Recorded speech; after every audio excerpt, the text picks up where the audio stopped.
मैं शपथ लेता हूँ कि विद्यार्थी मेरे धर्म में मानवता की सेवा करना मेरा परम लक्ष्य राष्ट्र की उन्नति में मैं सदैव तत्पर रहूँगा।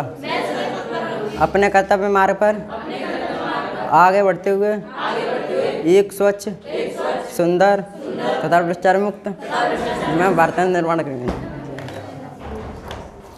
चलो,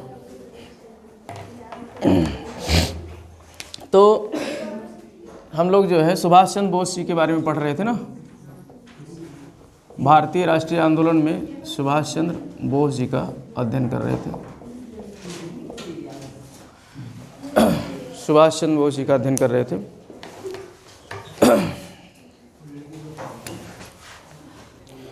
तो इनके बारे में क्या क्या पढ़ लिए थे हम लोग, थोड़ा सा एक बार जो है फ्लैशबैक करते हैं, पुरानी चीज़ देखते हैं, फिर इसके बाद आगे कंटिन्यू करते हैं।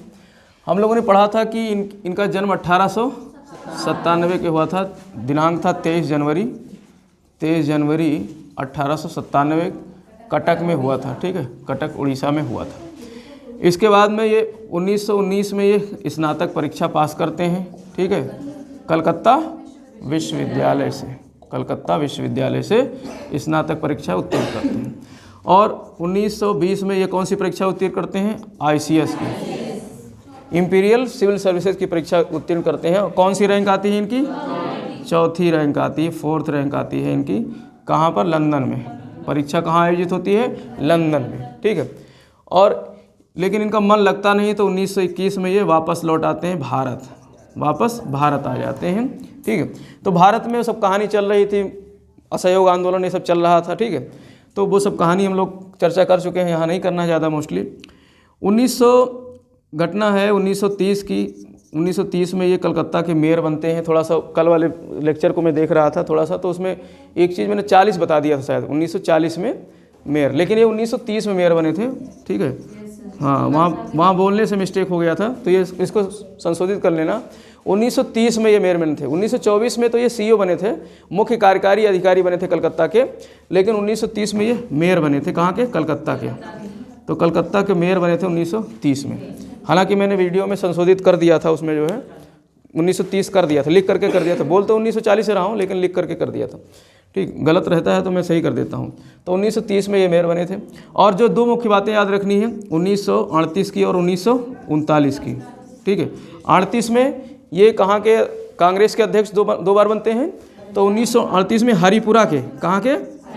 हरिपुरा के। हरिपुरा आपका कहाँ? हरिपुरा में कांग्रेस के अध्यक्ष बनते हैं। कब बनते हैं? 1938।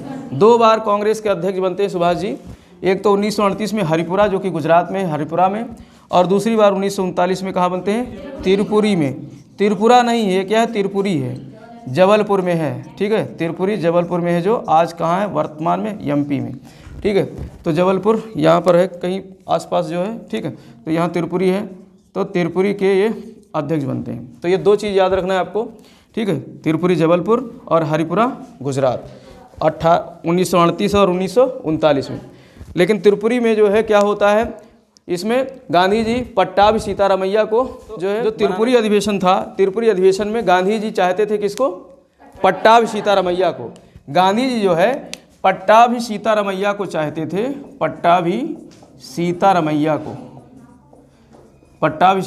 को क्या बनाना चाहते थे? अध्यक्ष, कांग्रेस का अध्यक्ष। कब? तिरुपुरी अधिवेशन में, 1939 के तिरुपुरी अधिवेशन में। लेकिन यहाँ पर पट्टाभी सीतारामैया की हार हो जाती है, और जीतते कौन है? सुभाष जी। तो सुभाष बाबू जीत जाते हैं, सुभाष चंद्र बोस जीत जाते हैं। तो लेकिन उन पर काफ़ी जो है दबाव रहता है, तो सुभाष जी ने 1939 में ही तिरुपुरी अधिवेशन से क्या दे दिया? इस्तीफा दे दिया, त्यागपत्र दे दिया। और 1939 में ही एक इन्होंने कौन सा दल बनाया था? फॉरवर्ड ब्लॉक की स्थापना की थी। कौन से? फॉरवर्ड ब्लॉक की। तो यहाँ तक हम लोगों ने अध्ययन कर लिया था। ठीक, कल हम लोगों ने अच्छी तरीके से यहाँ तक अध्ययन कर लिया था। तो फॉरवर्ड ब्लॉक की जो है स्थापना की 1939 में, और उनको जो है 1940 में नज़रबंद कर लिया जाता है। 1940 में दूसरी बार इनको नज़रबंद कर लिया जाता है, यानी गिरफ्तार कर लिया जाता है। इसके पहले 1929 में पहली बार गिरफ्तारी हुई थी। तो 1940 में नज़रबंद किया जाता है, गिरफ्तार नहीं किया जाता, बल्कि क्या किया जाता है? नज़रबंद। और नज़रबंद कहाँ करते हैं? उन्हीं के घर में। उन्हीं के घर में, कलकत्ता में उन्हीं के घर में करते हैं। तो यहाँ तक कहानी। अब इसके आगे हम लोग विदेश की यात्रा करेंगे मानचित्र के माध्यम से सुभाष चंद्र बोस के साथ में, ठीक है। सुभाष चंद्र बोस जी के साथ में हम लोग चलेंगे कहाँ पर, काबुल चलेंगे, फिर चलेंगे मॉस्को चलेंगे, फिर चलेंगे जर्मनी, ठीक है। फिर पनडुब्बी बैठा जाएगा, फिर पनडुब्बी बैठ करके कहाँ चलेंगे, जापान चलेंगे, सिंगापुर चलेंगे, चलते हैं साथ में, ठीक है। चलोगे सब लोग, चलो चलते हैं। तो विश्व के नक्शे पे आ जाओ। ये है हमारा उत्तरी अमेरिका। इस समय की घटना क्या चल रही थी, विश्व की सबसे महत्वपूर्ण घटना क्या थी, द्वितीय विश्व युद्ध की घटना चल रही थी। और इस समय अमेरिका, जो हमने उत्तरी अमेरिका बनाई है, अमेरिका के राष्ट्रपति कौन थे, अमेरिका के राष्ट्रपति कौन थे इस समय, पढ़ा दिया हूँ, रूजवेल्ट थे कि नहीं, रूजवेल्ट थे। और इस समय भारत में वायसराय कौन था, है लिनलिथगो था इस समय।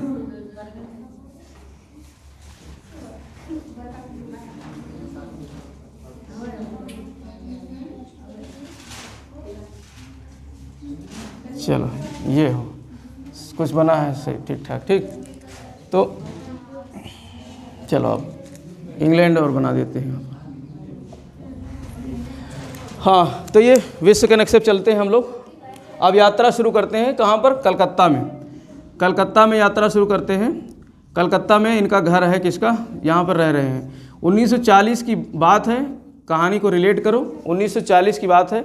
और सुभाष जी जो है नज़रबंद थे, कहाँ, अपने घर में, अपने घर में नज़रबंद थे। लेकिन उन्हें देश सेवा करनी थी और इसके अलावा जो है मिलना चाहते थे हिटलर वगैरह से। तो फिर इन्होंने 1941 में घर को छोड़ दिया, जो है एक पठान के शक्ल में, एक पठान के शक्ल में इन्होंने देश अपना छोड़ा, घर छोड़ा, ठीक है। पठान का जियाउद्दीन, पठान कौन था, जियाउद्दीन। तो जियाउद्दीन का वेश बनाया, किसका बनाया, जियाउद्दीन। क्यों बनाया था, क्योंकि इन्हें कहाँ जाना था, काबुल जाना था। तो ये जियाउद्दीन के वेश में कहाँ चले जाते हैं, काबुल।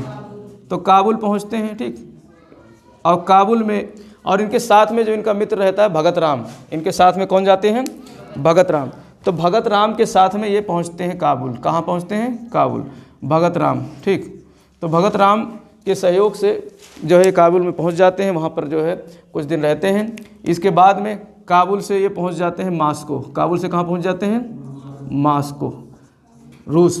मॉस्को जो कि कहाँ है, रूस की राजधानी है, ठीक। तो मॉस्को पहुंच जाते हैं, काबुल से मॉस्को। और मॉस्को से पहुंच जाते हैं बर्लिन। कहाँ पहुंच जाते हैं, बर्लिन, जो कि जर्मनी की राजधानी, ठीक है, जर्मनी का शहर है। तो जर्मनी के शहर बर्लिन पहुंच जाते हैं। अब यहाँ जा कर के बर्लिन में इन्होंने 3 चीज़ें की। पहली चीज़ तो ये किया कि बर्लिन में इन्होंने जो है एक संगठन का बनाया, आज़ाद हिंद संघ बनाया। क्या बनाया, आज़ाद हिंद संघ बनाया, ठीक। एक संगठन बनाया, आज़ाद हिंद संघ। और आज़ाद हिंद रेडियो बर्लिन में प्रारंभ किया। आज़ाद, ये प्रश्न यहाँ से बनते हैं, आज़ाद हिंद रेडियो यहाँ से संचालित किया। और इसके अलावा अफ्रीका में भारतीय सैनिक जो अंग्रेज़ों की तरफ से युद्ध लड़ रहे थे, कहाँ पर लड़ रहे थे, अफ्रीका में। तो यहाँ पर कुछ युद्धबंदी जो है गिरफ्तार किए गए थे, किसके साथ, जो है जर्मनी ने गिरफ्तार किया था। जर्मनी में इसमें तानाशाह कौन था, हिटलर। तो हिटलर के सैनिकों ने अभी युद्ध में भारतीय सैनिकों को, भारतीय सैनिक अर्थात अंग्रेज़ों के सैनिक थे, उनको क्या किया था, गिरफ्तार किया था। तो उन गिरफ्तार सैनिकों को इकट्ठा करके और बर्लिन में जो है सुभाष जी ने एक सेना बनाई थी, मुक्ति सेना। कौन सी सेना बनाई थी, मुक्ति सेना, ठीक है। तो ये 3 काम यहाँ करते हैं, कहाँ, जर्मनी में। आज़ाद हिंद संगठन का निर्माण करते हैं और आज़ाद हिंद रेडियो संचालित करते हैं और मुक्ति सेना का गठन करते हैं।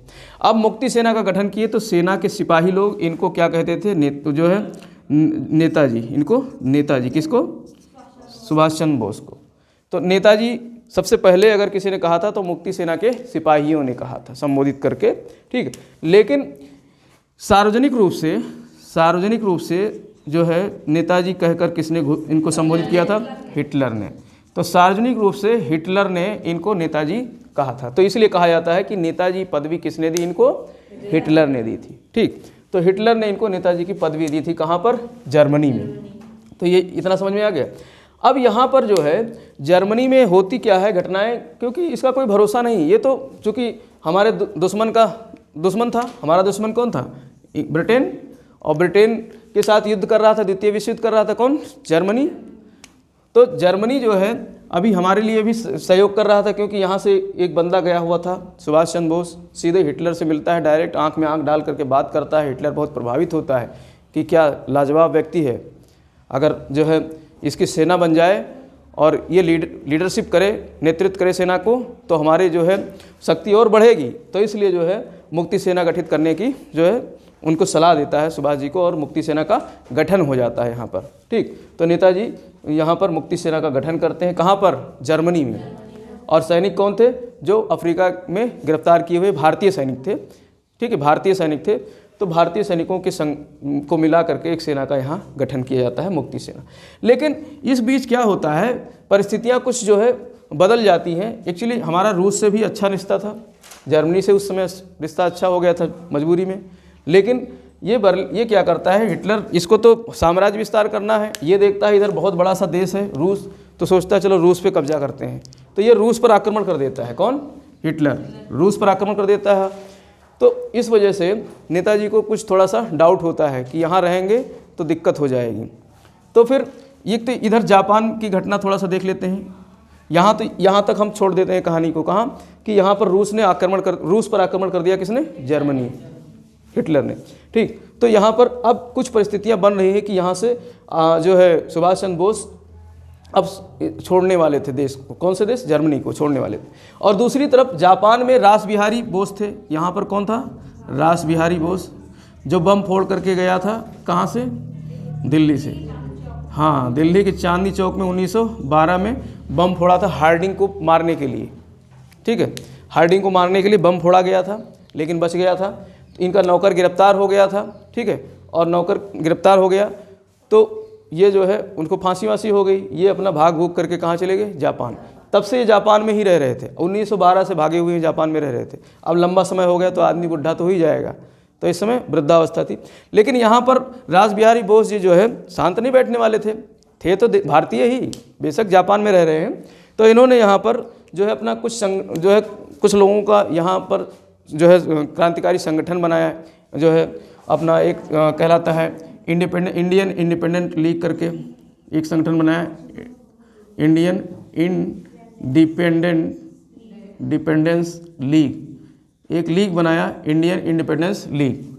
ठीक है, तो उसके माध्यम से कुछ क्रांतिकारी गतिविधियां ये किया करते थे। कहाँ पर? जापान में। ठीक, और इसके अलावा यहाँ भी जापान में भी जो है अंग्रेजों इधर चौकियाँ थी अंग्रेजों की, सिंगापुर, ये सब जो है यहाँ पर इंडोनेशिया मलेशिया वाला क्षेत्र ना, ये है आपका इंडोनेशिया मलेशिया वाला क्षेत्र, यहीं पर सिंगापुर है। ठीक, तो इस क्षेत्र में भी भारतीय सैनिक जो है लड़ रहे थे अंग्रेजों की तरफ से। जापान यहाँ पर युद्ध कर रहा था इनसे, और जापान इस चीज़ को जीतता चला गया था। मैंने पहले बताया था मलाया वगैरह सिंगापुर को जापान ने जीत लिया था, और यहाँ के जो सैनिक थे वो बंधक बना लिए गए थे। भारतीय सैनिक ही थे तो उनको बंधक बना करके जापान ने अपने खेमे में रखा। इसी में एक थे मेजर मोहन सिंह। ठीक, तो मोहन सिंह गिरफ्तार में थे किसके? जापानी सैनिक के। तो मोहन सिंह को जो है एक जापानी जो है मेजर था फ्यूजियामा। क्या नाम था? फ्यूजियारा करके नाम है, फ्यूजियावा या यारा कहीं कहीं लिखा मिलता है, फ्यूजियारा। तो ये जापानी जो है मेजर था। इसने कहा मोहन सिंह से कि तुम जो है जो तुम्हारे सैनिक जिसको मैंने बंधक बना रखा है उनकी एक सेना बनाओ, हमारी तरफ से युद्ध लड़ो, यानी भारत की तरफ से लड़ो, क्योंकि तुम लोग जो है अभी तो किसकी तरफ से लड़ रहे थे? अंग्रेज़ों की तरफ से, और अब तुम सरेंडर किए हुए हारे हुए सिपाही हो। तुमको हम जो है छोड़ देंगे, कैद से छोड़ देंगे, लेकिन सब जो है उसके लिए तुमको करना क्या होगा कि एक सेना का गठन करो जो सिपाही गिरफ्तार किए हुए हैं, और तुम उसके लीडर बनो। और जो है इसके साथ में फ्यूजियारा से तो ज़्यादा इतना वो नहीं था, लेकिन एक धार्मिक व्यक्ति थे, एक थे ज्ञानी प्रीतम सिंह, इनका पूरा नाम था ज्ञानी प्रीतम सिंह। तो ज्ञानी प्रीतम सिंह और फ्यूजियारा ये दोनों सलाह देते हैं किसको? मोहन सिंह को, कि जो तुम्हारे भारतीय कैदी सैनिक हैं उनका नेतृत्व करो, एक सिपाही एक टुकड़ी बनाओ सेना की। तो उस सेना की टुकड़ी का क्या नाम रखते हैं? INA, भारतीय राष्ट्रीय सेना, इंडियन नेशनल आर्मी का गठन करते हैं। तो गठन कौन करता है गठन? मोहन सिंह। तो प्रश्न यहाँ से पूछा जाता, और मतलब किसके सलाह पर? इन दोनों के, फ्यूजियारा और प्रीतम सिंह, ज्ञानी प्रीतम सिंह। तो इसलिए प्रश्न कई बार पूछा गया है कि जो INA है, यानी भारतीय राष्ट्रीय जो सेना है, आर्मी है, किसके दिमाग की उपज है? तो दिमाग किसने दिया था? ज्ञानी प्रीतम सिंह और फ्यूजियारा ने। तो इन दोनों के दिमाग की उपज है, लेकिन उसका नेतृत्व किसने प्रदान किया? सबसे पहले मोहन सिंह नेतृत्व प्रदान किया और गठन भी किया। गठन किसने किया? मोहन सिंह। तो ये कई बार प्रश्न पूछा जाता है, यहाँ लोग कंफ्यूज रहते हैं। यहाँ रास बिहारी बोस नहीं है, यहाँ कौन है? मोहन सिंह। तो मोहन सिंह ने जो है INA का गठन किया था। किसका? भारतीय राष्ट्रीय सेना का गठन किया था। यही सेना बाद में पुनर्गठित करके आज़ाद हिंद फौज के रूप में जानी जाएगी। यही सेना बाद में किस नाम से जानी जाएगी? आज़ाद हिंद फौज। ठीक है, तो इसका भी नाम आप लिख लो, आज़ाद हिंद फौज। ज़्यादातर आपको इसी का नाम मिलेगा, भगत सिंह के साथ इसी का नाम वो भगत सिंह कह रहा हूँ, सुभाष चंद्र बोस के नाम यही फौज रहेगी, आज़ाद हिंद फौज। ठीक है, तो INA जो है इसका गठन किया मोहन सिंह ने, किसके कहने पर? फ्यूजियारा और ज्ञानी प्रीतम सिंह के कहने पर। ठीक, इसके बाद में कुछ ऐसी अनबन सी हो जाती है जापानियों से, किसकी? मोहन सिंह से। तो मोहन सिंह गिरफ्तार कर लिए जाते हैं और सेना का नेतृत्व जो है अब संभालते हैं कौन? रास बिहारी बोस। सेना का नेतृत्व संभालते हैं रास बिहारी बोस, और इसका पुनर्गठन करते हैं और आज़ाद हिंद फौज के रूप में जानी जाने लगती है। ठीक, तो अब रास बिहारी बोस इधर निमंत्रण भेजते हैं जापान। रास बिहारी बोस जापान निमंत्रण भेजते हैं, किसको? जापान कह रहा हूँ, यहाँ पर जर्मनी, जो कि जापान में बैठे हुए थे। जर्मनी निमंत्रण भेजते हैं किसके पास में? सुभाष जी के पास में, सुभाष चंद्र बोस के पास में जर्मनी निमंत्रण भेजते हैं कि आप यहाँ पर आइए, कहाँ? जापान आइए, और किसका नेतृत्व कीजिए? आज़ाद हिंद फौज का, आज़ाद हिंद फौज का। क्योंकि अब मैं बूढ़ा हो चुका हूँ, रास बिहारी बोस अब बूढ़े हो चुके हैं, अब मुझसे जो है ये सेना वना संभाली नहीं जाती है, तो इसलिए अब आप जो है आप जर्मनी से आओ और जापान में ये सेना संभालो, और इधर से हम लोग प्रवेश करेंगे भारत की तरफ। इधर से हम लोग प्रवेश करेंगे कहाँ? भारत, क्योंकि यहाँ तक तो सिंगापुर तक तो इनकी सेना थी, और इधर जो है आपका सिंगापुर के साथ साथ में यहाँ पर जो है क्या था, एक जो है अंडमान निकोबार द्वीप समूह है। ठीक, तो अंडमान निकोबार द्वीप समूह, यहाँ पर भी जापान के सैनिकों का कब्जा हो गया था। तो ये कहते हैं कि इधर से हम लोग भारत में प्रवेश करेंगे, अंग्रेजों को पीट पाट करके यहाँ से भगाएंगे। ठीक, तो ये 2-3 परिस्थितियाँ बनती हैं। एक तो हिटलर ने आक्रमण कर दिया रूस पर, और इधर से निमंत्रण आ जाता है रास बिहारी बोस का। तो अब ये चल देते हैं पनडुब्बी में बैठ करके, अटलांटिक महासागर के सहारे पनडुब्बी बैठते हैं। किस पे बैठते हैं? पनडुब्बी। और ये मेडागास्कर है, ये क्या है? मेडागास्कर, अफ्रीका महाद्वीप का एक देश है मेडागास्कर, जो द्वीप है। मेडागास्कर के रास्ते ये पहुंच जाते हैं कहाँ? जापान। ये पहुंच जाते हैं जापान, सबसे पहले जापान। अब जापान का प्रधानमंत्री जो टोजो थे, जापान के प्रधानमंत्री कौन थे उस समय? टोजो। इनका वेलकम करते हैं। 1943 का दिन है, 13 जून है, चलो तो जून कर लो, 1943 में ये पहुंच जाते हैं जापान। ठीक है, अब जापान के टोक्यो, जापान के किस शहर में पहुंचते हैं? टोक्यो में। टोक्यो जाते हैं, अब यहाँ से इनका स्वागत किया जाता है, और इसके बाद में ये सिंगापुर आते हैं। कहाँ आते हैं? सिंगापुर। मकसद तो था सिंगापुर आने का, तो सिंगापुर आते हैं यहाँ से, सिंगापुर यहाँ पर है कहीं। ठीक, तो सिंगापुर पहुँचते हैं। अब सिंगापुर में नेतृत्व संभालते हैं किसका? इंडियन इंडिपेंडेंस लीग का और आज़ाद हिंद फौज का। आज़ाद हिंद फौज रास बिहारी बोस कमान दे देते हैं किसको? सुभाष चंद्र बोस को। तो सिंगापुर में इन्होंने नेतृत्व प्रदान किया, और वहीं पर आज़ाद हिंद फौज का क्या किया? पुनर्गठन किया।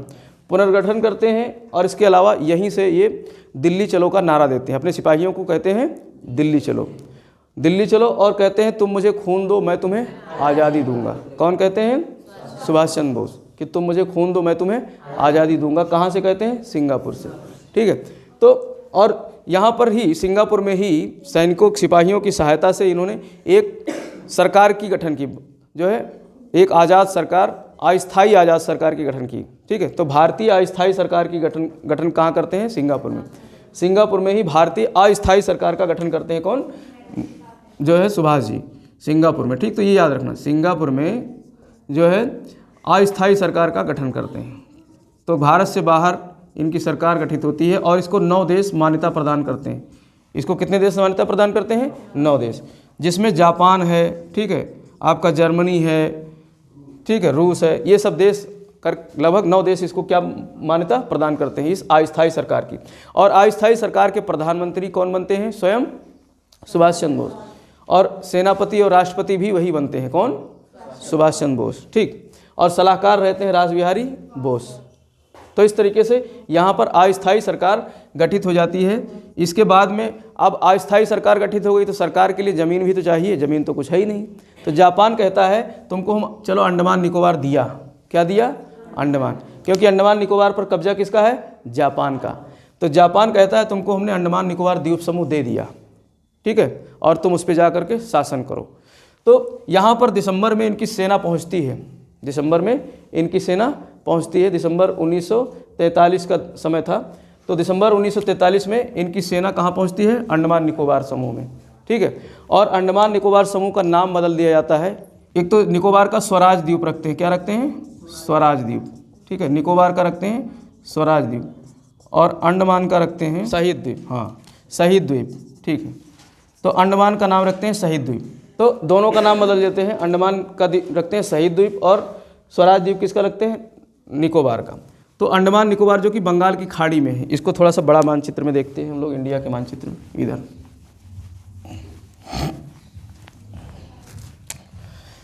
ये है तुम्हारा भारत का नक्शा,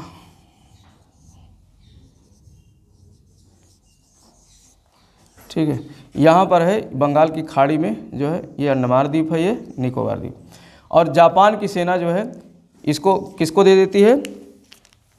सुभाष जी को, सुभाष चंद्र बोस को, ठीक। और सुभाष चंद्र बोस की सेना यहाँ पर पहुँचती है सिंगापुर से, इधर सिंगापुर है, ठीक। सिंगापुर से यहाँ पहुँचती है दिसंबर 1943 में, दिसंबर 1943 में यहाँ पहुँच जाती है, ठीक। अब इसके बाद में जो है ये सेना आक्रमण करती है, कहाँ पहुँचती है? रंगून। रंगून में अंग्रेज सैनिकों को हरा करके रंगून से फिर ये अराकान पहुँचते हैं। कहाँ पहुँचते हैं? अराकान। अराकान जो है ये क्षेत्र है, अराकान पहुँचते हैं। ये सीरियल याद रखना। सिंगापुर से कहाँ पहुँचे? अंडमान निकोबार। सिंगापुर से कहाँ पहुँचे? अंडमान निकोबार। अंडमान निकोबार से कहाँ पहुँचे? रंगून। और रंगून से पहुँचते हैं अराकान। और अराकान के बाद में अब ये भारत में प्रवेश करेंगे। ये पूरा अराकान वाला क्षेत्र है। अराकान के बाद में कहाँ प्रवेश करेंगे? भारत में। तो भारत में ये मणिपुर में मोरांग नामक एक क्षेत्र है। मणिपुर में जो है क्या है? मोरांग। तो सबसे पहले ये मोरांग में भारतीय तिरंगा फहराते हैं। यहाँ से प्रश्न आता है कि भारतीय तिरंगा जो है आज़ाद हिंद फौज ने किस राज्य में फहराया था? तो मणिपुर में। किस राज्य में? मणिपुर। और मणिपुर के किस क्षेत्र में? मोरांग क्षेत्र में, ठीक। मोरांग क्षेत्र में भारतीय झंडा फहराया जाता है। लेकिन इस दौरान जो है जापान युद्ध में धीरे धीरे हारने लगा होता है, क्योंकि जापान क्या करता है कि जो है अमेरिका से काफ़ी उलझ जाता है। और मैंने बताया था यहाँ पर एक इसका हवाई अड्डा था अमेरिका का, जिसको जापान ने ध्वस्त कर दिया था। क्या नाम था उस हवाई अड्डे का? Pearl Harbor. पर्ल हार्बर को उड़ा दिया था। तो अमेरिका बहुत खिसियाया हुआ था, तो इस पर बहुत ज़्यादा बमबारी कर रहा था। और इसी दौरान जो है 6 अगस्त 1945 और 9 अगस्त 1945 को नागासाकी और हिरोशिमा पर बम गिरा दिया गया था, परमाणु बम गिरा दिया गया था। तो जापान, तो इस तरीके से जापान जो है वहाँ पर सरेंडर कर देता है। और 15 अगस्त 1945 का दिन है, 15 अगस्त 1945। तो 15 अगस्त 1945 को जापान ने द्वितीय विश्व युद्ध में हार स्वीकार कर ली, ठीक है। अब यहाँ जो सुभाष जी की सेना थी, आर्मी थी, जब इसका लीडर ही जो सपोर्ट कर रहा था वही हार गया, तो ये लोग भी जो है क्या हुए? सरेंडर कर दिए। तो इनकी सेना यहाँ पर मणिपुर में आई और इसके अलावा कोहिमा तक पहुँच गई थी। कोहिमा जो किसकी राजधानी है? नागालैंड की, ठीक है। कोहिमा और मणिपुर तक ये कब्जा कर लिया था, इस दौरान कब्जा कर लिया। लेकिन इस दौरान ये समय चल रहा था, जुलाई का महीना आ गया था, जुलाई 1945 का महीना था। और जुलाई 1945 में जो है यहाँ पर जुलाई के महीने में मानसून आ जाता है। यहाँ पर क्या आ जाता है? मानसून। और मानसून में जो है बारिश में सैनिकों को, जो बाहर के सैनिक थे, जंगली इलाका था, तो उनको समझ में नहीं आ रहा था क्या करें क्या ना करें। तो एक ये भी कारण था सरेंडर करने का। और दूसरा कारण था जापान का युद्ध में हार जाना। तो जापान युद्ध में हार जाता है द्वितीय विश्व युद्ध में, और बारिश होने के कारण इस पूर्वोत्तर के क्षेत्र से सुभाष चंद्र बोस ने भी जो है सरेंडर कर दिया। लेकिन इसके पहले जो है 6 6 जुलाई 1945 को 44 का दिन था, 6 जुलाई 1944 को राष्ट्र को संबोधित कर रहे होते हैं कौन? गांधी जी, वो सुभाष चंद्र बोस। कहाँ से? यही रंगून से, रंगून के रेडियो से संबोधित करते हैं राष्ट्र। गांधी जी को कहते हैं राष्ट्रपिता। कब कहते हैं? 6 जुलाई 1944 को। इस बीच एक घटना होती है 6 जुलाई 1944 को, क्योंकि युद्ध चरम पे था और सभी जो है जापानी सैनिकों को हराते हुए आगे बढ़ रहे थे। तो रंगून से रेडियो पर प्रसारण करते हैं कि जो राष्ट्रपिता गांधी जी, हमें तुम्हारा आशीर्वाद चाहिए, हमारे सैनिक जो है युद्ध निरंतर जीतते जा रहे हैं और समय आएगा तो हम लोग भारत में कब्जा कर लेंगे, अंग्रेज़ों को भगा देंगे। तो राष्ट्रपिता कहकर सबसे पहले किसने संबोधित किया था? सुभाष चंद्र बोस ने। कहाँ से? रंगून से। तो याद रखना, रंगून से किया था संबोधित। तो इस तरीके से हम लोग यहाँ देख रहे थे कि युद्ध में जो है 6 अगस्त और 9 अगस्त 1945 को जो है अमेरिका द्वारा जापान के नागासाकी और हिरोशिमा पर बम गिरा दिया गया। तो जापान ने 15 अगस्त 1945 को क्या कर दिया? सरेंडर कर दिया, युद्ध से सरेंडर कर दिया।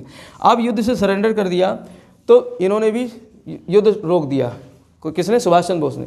अब ये स्वयं जो है बैंकॉक यहाँ पर है, बैंकॉक से जा रहे थे टोक्यो, जापान जा रहे थे। बैंकॉक से हवाई जहाज़ में बैठ करके जापान जा रहे थे। 18 अगस्त का दिन था, तारीख थी 18 अगस्त 1945 और विमान में बैठे थे। और यहीं पर फिलीपींस द्वीप समूह, यहाँ पर क्या है? फिलीपींस द्वीप समूह। और यहाँ पर है फार्मोसा एक जो है आइलैंड है, फार्मोसा जो है आइलैंड है, द्वीप है।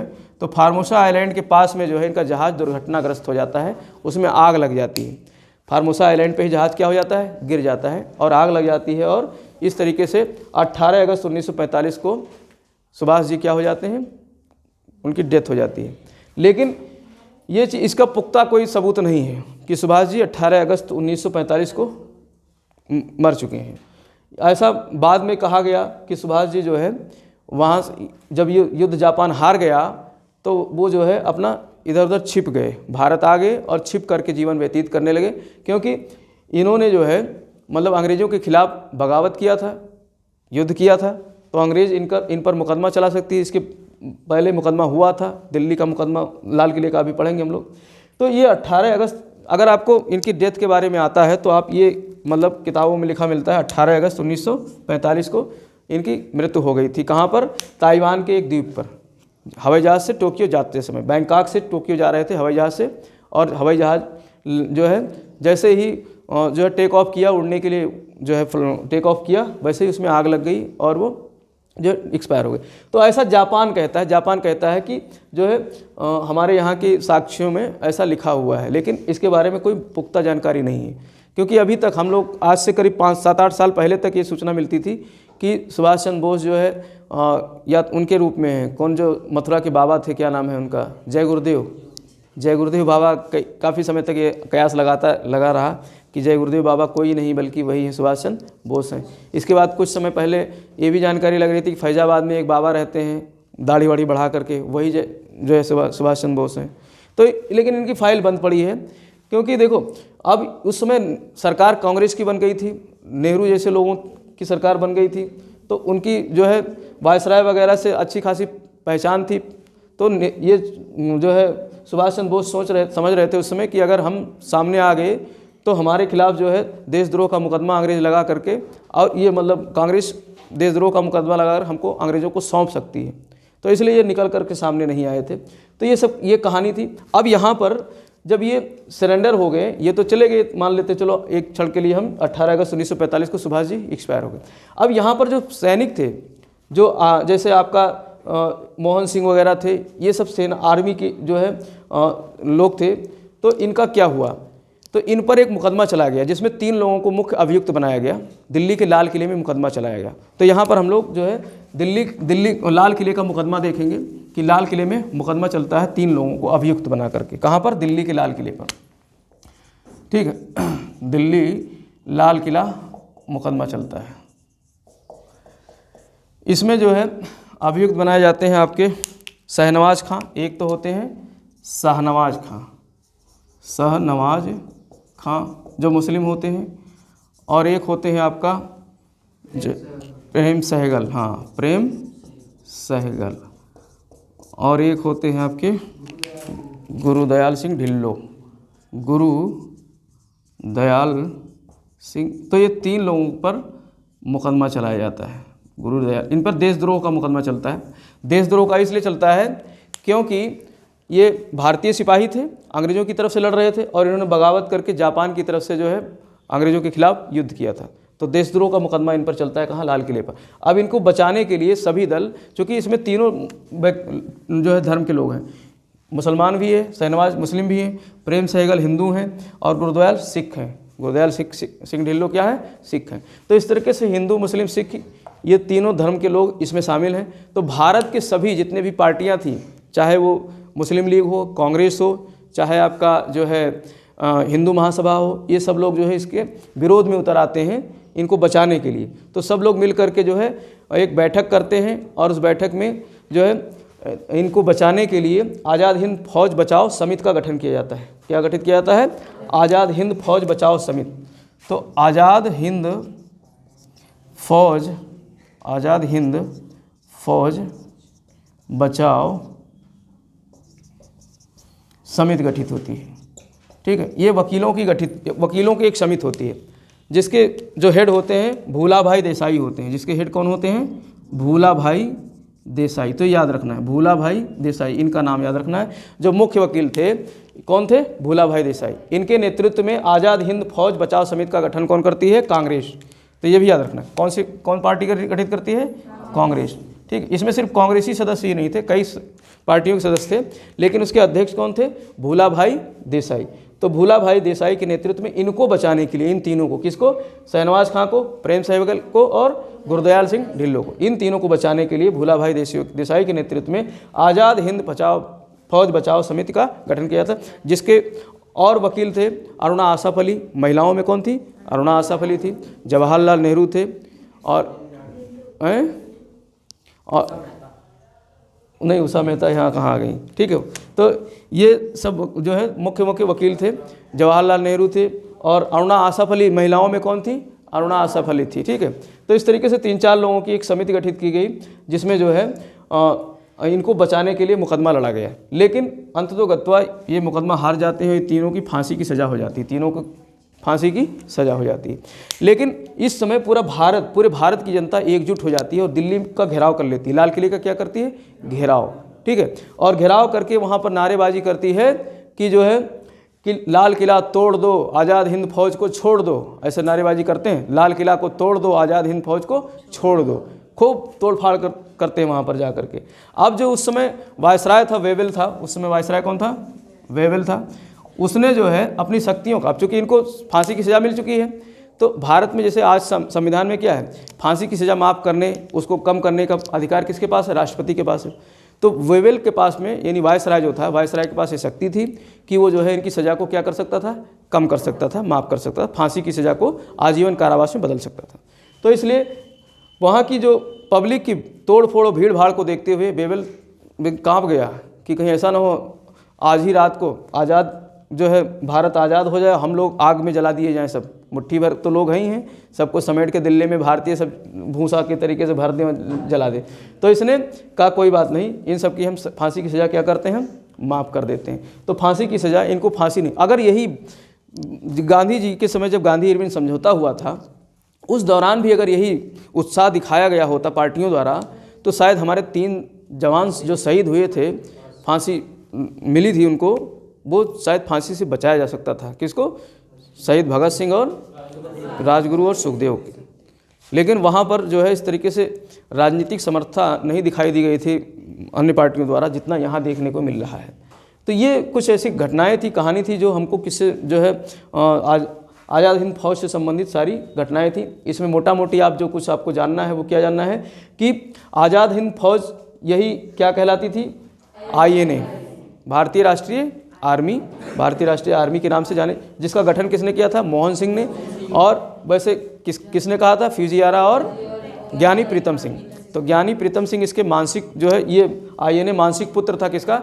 ज्ञानी प्रीतम सिंह और फ्यूजियारा का। ठीक है, उनके कहने पर इसका गठन किया। और बाद में जो है मोहन सिंह जब गिरफ्तार कर लिए जाते हैं जापानी सिपाहियों द्वारा, तो फिर रास बिहारी बोस उसका नेतृत्व करते हैं। और इसके बाद में रास बिहारी बोस ने सिंगापुर में आज़ाद हिंद फौज को किसको समर्थ कर दिया? सुभाष चंद्र बोस को। तो सुभाष चंद्र बोस उसका पुनर्गठन करते हैं और सिंगापुर में ही अस्थायी सरकार का गठन करते हैं, ठीक है। और सिंगापुर से ही उन्होंने जो है युद्ध की घोषणा की अंग्रेज़ों के खिलाफ, अमेरिका और अंग्रेज़ों के खिलाफ युद्ध की सिंगापुर से घोषणा करते हैं। और इस तरीके से वहाँ पर अस्थायी सरकार के गठन करने के बाद में वो अंडमान निकोबार द्वीप समूह जापानियों द्वारा इनको दे दिया जाता है और उसका नाम बदल करके रख देते हैं शहीद द्वीप और स्वराज द्वीप। अंडमान को शहीद द्वीप और निकोबार को स्वराज द्वीप। तो इस तरीके से पहले जो है आप रंगून पहुँचते हैं, भारतीय सैनिक यानी आज़ाद हिंद फौज की सैनिक रंगून से अराकान से सबसे पहले भारत में अगर कहीं प्रवेश करते हैं तो मणिपुर राज्य में। कहाँ करते हैं? मणिपुर राज्य में। और मणिपुर में भी कहाँ? मोरांग में, ठीक है। उसके बाद में कोहिमा तक पहुँच जाते हैं नागालैंड के। लेकिन उस समय परिस्थितियाँ जो है युद्ध हारने की हो जाती है जापान की, तो फिर ये वहाँ से रिट्रीट करते हैं, वापस लौट आते हैं। और इसी दौरान जो है 6 जुलाई को गांधी जी को संबोधित करते हुए राष्ट्रपिता का जो है संबोधन देते हैं। तो राष्ट्रपिता कौन कहा है? किसने कहा है?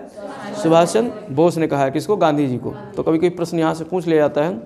और इसके अलावा गांधी जी ने देशभक्तों का देशभक्त कहा था। किसको? सुभाष चंद्र बोस को। 1938 में जब वो चुनाव जीते थे तो उसके बाद में उन्होंने क्या कहा था? देशभक्तों का देशभक्त कहा था। किसको? सुभाष चंद्र बोस को। हालांकि मनभेद नहीं था, मतभेद हुआ करता था विचारों में। तो इस तरीके से ये जो है आज़ाद हिंद फौज और सुभाष चंद्र बोस से संबंधित कुछ घटनाएं थी। ये घटनाएं होती हैं ख़त्म।